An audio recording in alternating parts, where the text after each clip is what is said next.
Bonjour à tous. Aujourd'hui, nous allons revenir sur la situation réelle de l'hôpital au moment où Emmanuel Macron a fait une visite très médiatisée au centre hospitalier de Cherbourg avec la nouvelle ministre de la Santé. Et vous allez voir les secrets inavouables de la situation réelle de l'hôpital et de la politique menée d'une triple hypocrisie du gouvernement. Pourquoi ils font cela? Pourquoi ils dégradent volontairement l'hôpital public? Ce qu'il y a derrière, on va y revenir. On va parler de l'Union européenne aussi. Et de ce qu'il faudrait faire. Et vous allez voir notamment que ce 31 mai, en visite, Emmanuel Macron a sorti des choses sur les personnels suspendus, a lancé des missions hallucinantes. Il faut que je vous en parle. On va voir évidemment ce qu'il faut faire en contraste de manière très forte, extrêmement déterminée. Et ça, évidemment, on doit le faire ensemble. Et vous pouvez compter sur les patriotes qui prennent toujours leurs responsabilités. Évidemment. À ce sujet, toujours la grande pétition nationale qui a fait un carton pour la démission du préfet allemand et de Darmanin, le ministre de l'Intérieur, suite à ce qui s'est passé au Stade de France et leur mensonge d'État. Le lien pour faire cette pétition est sous la vidéo en description. Continuez de signer et de partager partout autour de vous. Meilleur moyen de faire savoir tout cela, c'est de vous abonner à cette chaîne YouTube. Vous êtes très nombreux à le faire. C'est un clic, c'est une seconde. Vous pouvez le faire maintenant. C'est gratuit, bien sûr. Plus vous êtes abonnés, plus ces vidéos circuleront et plus on pourra réinformer, réveiller nos compatriotes. Alors, merci à tous ceux qui se sont abonnés récemment. Merci à ceux qui regardent régulièrement ces vidéos, vraiment du fond du cœur, très sincèrement. Et merci à ceux qui ne sont pas encore abonnés de faire ce tout petit effort maintenant, en une seconde. Merci d'avance. Bravo aussi à ceux qui vont nous rejoindre aux Patriotes. Voilà, ça, ils vont rejoindre une superbe famille, une communauté de valeurs, de combats, et on se bat ensemble. Voilà, moi je veux me battre à vos côtés. Il faut pas rester seul dans son coin. Je le dis et vous le redis parce que je sais que certains sont un peu dans cette tentation de baisser les bras. Sûrement pas. Je comprends les 1000 raisons qui pourraient vous y pousser, mais ça n'est pas la bonne attitude. Faites-moi confiance. Par contre, si vous battez en collectif, vous retrouverez la fougue, vous retrouverez l'énergie, l'envie, et on y arrivera. Voilà. Alors venez vous battre avec nous pour la liberté, la souveraineté, la France, les enfants, les générations qui viennent, la dignité humaine, tous nos principes, toutes nos valeurs. Le lien pour adhérer ou reprendre votre adhésion annuelle aux Patriotes, avoir cette carte orange de résistant. Ce lien est sous la vidéo en description. Il est également en lien en premier commentaire épinglé et en toute fin de vidéo en cliquant directement sur l'écran, vous le savez. Sous la vidéo en description, un autre lien juste en dessous pour faire un don de soutien aux Patriotes. C'est vital. Nous n'avons pas d'autres sources de financement, rien, pas un centime de l'État ni des banques. Or, on finance des centaines de candidatures aux législatives qui sont d'ailleurs présentées sur lespatriotes.fr. Vous avez la liste, les-patriotes.fr et le site. Et évidemment, moi, je suis candidat dans la 6e circonscription de Moselle. Je fais une campagne formidable sur le terrain et voilà, Forbach. Donc, si vous pouvez nous aider par ce don à financer tout cela et tout le reste, et tout ce qu'on fait, toutes les manifs et tout cela, c'est formidable selon vos capacités. Dons, adhésion, réadhésion sont évidemment défiscalisés aux 2/3 pour vous. Bravo aux donateurs, aux réadhérents. Bienvenue du fond du cœur là aussi aux nouveaux patriotes résistants. Alors ce 31 mai, je disais, Emmanuel Macron visite tout à fait, je dirais, promotionnelle, médiatique, du centre hospitalier de Cherbourg avec la nouvelle ministre de la Santé, Brigitte Bourguignon. Et il a annoncé, je cite, le lancement d'une mission d'information sur l'état des services d'urgence pendant 1 mois. Et cette mission sera présidée par François Braun, qui est président de SAMU Urgence de France, et qui par ailleurs était déjà son référent santé pendant la campagne présidentielle en réalité. Donc c'est quand même... Bon, on reste en famille, c'est une blague quoi. Alors surtout, il faut quand même savoir ce que pense François Braun. J'ai retrouvé une interview qu'il avait donnée à l'Est républicain le 19 décembre dernier. Il déclarait, c'était même le titre de l'interview, je cite, « La seule solution passe par la vaccination massive », on parle du Covid, et il se déclarait dans cet article favorable au pass vaccinal. Bon, voilà, la couleur est donnée. On se moque du monde. D'avoir une mission sur l'état des urgences, on connaît l'état des urgences. C'est pas du tout ce qu'on attend. On n'attend pas une mission pendant 1 mois présidée par un copain. On attend de l'action déterminée. C'est pas du tout ce qu'ils font. Vous le remarquerez, je vais vous expliquer pourquoi après. Or, on sait, par une enquête de l'agence France Presse, et qui avait publié le 20 mai une dépêche, 20 mai dernier, je cite, au moins 120 services d'urgence feront face à de graves difficultés avant l'été en France, du jamais vu. Ça représente environ 20% des services d'urgence en France. 60 départements sont touchés, notamment 14 des 32 plus gros hôpitaux français. Donc c'est massif, c'est une crise inédite de l'hôpital. Inédite. Et vous verrez qu'on meurt déjà à l'hôpital en France. Faute de soins, de personnel et de moyens, et à cause des décisions prises. Je vous donnerai des exemples malheureusement très précis dans quelques minutes. Alors, il y a une hypocrisie du pouvoir à 3 niveaux. 1, souvenez-vous, été 2020. On nous présentait alors le révolutionnaire Ségur de la santé, d'Olivier Véran. Plus personne n'en parle, or à l'époque, il devait tout régler, il y a moins de 2 ans. Moi, je vous rafraîchis la mémoire, je ressors des citations de l'époque. Notamment lors du discours de clôture par Olivier Véran de ce Ségur de la santé, c'était le 21 juillet 2020. Véran parlait à l'époque, il était ministre de la Santé, bien sûr, il parlait de concertation intense. Et, je cite, d'orientation forte pour notre système de santé. Il ajoutait, l'urgence nous a permis d'aller plus loin et plus fort. 33 actions. Il ajoutait, tout le monde est gagnant dans ce Ségur. Et il disait, enfin, il s'agit de remettre de l'humain, des moyens et du sens dans notre système de santé. C'est un cap ambitieux, concluait-il. Plus personne n'en parle aujourd'hui. Donc si ça devait être réglé il y a 2 ans, pourquoi on ne nous dit pas les choses aujourd'hui et pourquoi c'est encore pire qu'il y a 2 ans? Deuxième grande hypocrisie du pouvoir, la réalité, je vous le disais, c'est que malheureusement, on meurt déjà en France, à l'hôpital, assez massivement, du fait de manque de personnel, de moyens, et donc à cause des décisions prises. Il suffit pour cela de lire simplement la presse locale, surtout, parfois nationale, et encore, je vais vous donner des exemples qui sont évidemment absolument pas exhaustifs.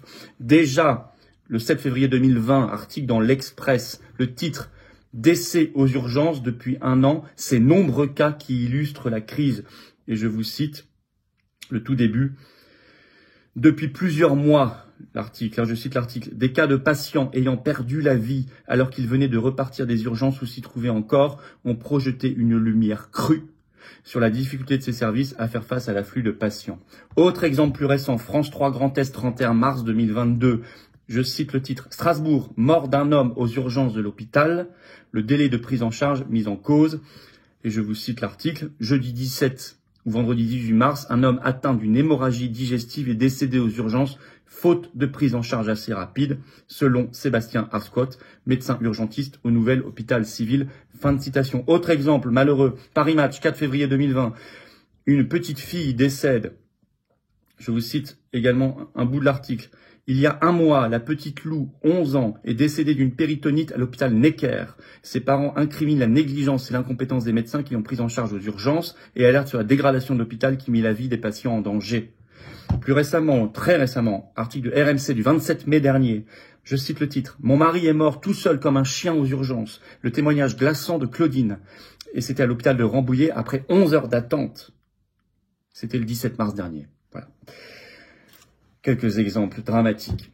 Troisième grande hypocrisie, et c'est la plus cruelle vérité, c'est qu'ils n'ont pas prévu de changer de politique en réalité. Je vais vous citer des extraits de la recommandation qu'on appelle du semestre européen de l'Union européenne à la France. C'est ce qu'on appelait les grandes orientations de politique économique. C'est-à-dire lorsque l'Union européenne dit à la France quelle politique elle doit mener. Ça vient de sortir. C'est sorti le 22 mai 2022. Je cite. L'Union européenne invite la France à une politique budgétaire prudente en 2023, en maîtrisant les dépenses primaires courantes financées au niveau national. L'Union européenne ajoute, la France fait partie des 18 États membres à faire l'objet d'un rapport pour des taux de déficit et de dette non conformes au traité. L'urgence dans ce rapport, c'est pas du tout la santé pour l'Union européenne. Pas du tout, absolument pas, vous le lirez.